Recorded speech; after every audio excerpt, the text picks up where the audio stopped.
Nell'ambito delle manifestazioni estive organizzate dal Comune di Porto Empedocle si è svolto ieri sera la presentazione del libro di Edoardo Cicala su San Calogero, anche in coincidenza della festa del Santo Nero che inizia in questo fine settimana a Porto Empedocle. Prima della presentazione del libro e del dibattito, il sindaco della città marinara Ida Carmine e l'assessore Stefania Laporta hanno voluto consegnare una targa al Gambiano Sussa Bubba per avere difeso con grande spirito di sacrificio e coraggio la legalità e la sicurezza della comunità empedoclina.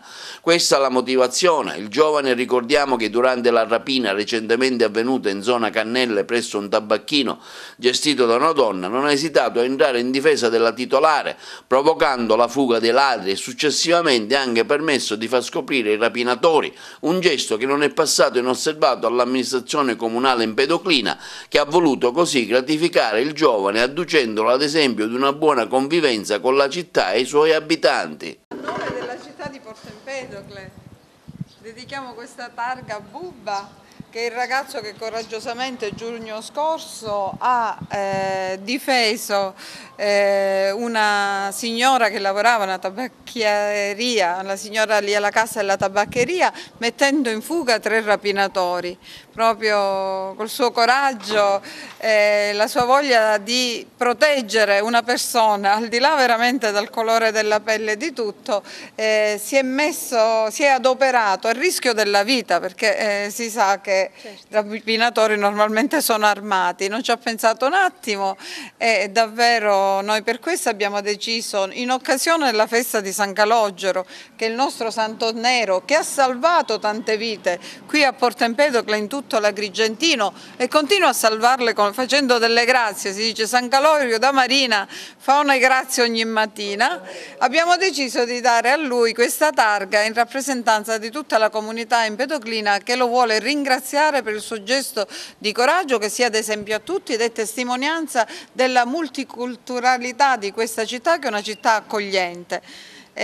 Vuole davvero avere le braccia aperte a prescindere, e sono solo motivi oggettivi che a volte fanno d'ostacolo a una vera e propria accoglienza in questa città, in Sicilia, in Italia, perché deve intervenire l'Europa per tutelare la vita di questi nostri fratelli africani. La vostra azione ha un significato particolare in questo momento in cui questi venti di razzismo comunque soffiano sulla popolazione italiana?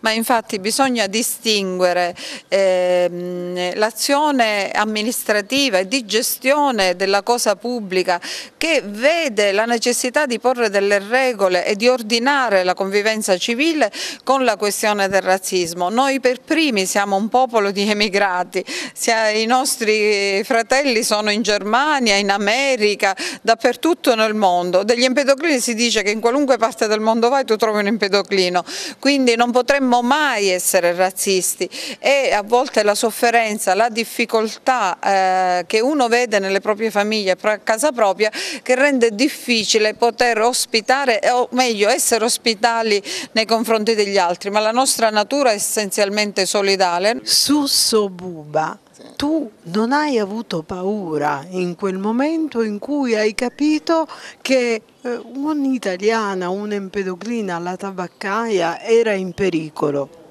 No, io mai paura, perché questo momento, ragazzi, io ho andato a giocare con Tabacino per giocare una giocata. Dopo di questo loro è entrato là per rubare. Io ho sentito signora aiuto, aiuto. Così io seduto alla mia casa a guardare wifi. Così mi sentito, ora dopo di questo mi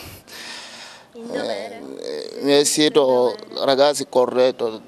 Dopo io ho corretto dietro loro, però io non ho mai paura.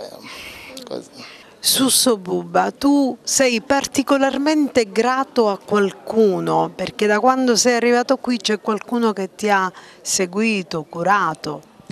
Si chiama mio Fortunato, era comunità chiuso, lui si è portato me a casa, ha trovato me bene, là sono giocare calcio, alleni bambini, lui è bravo.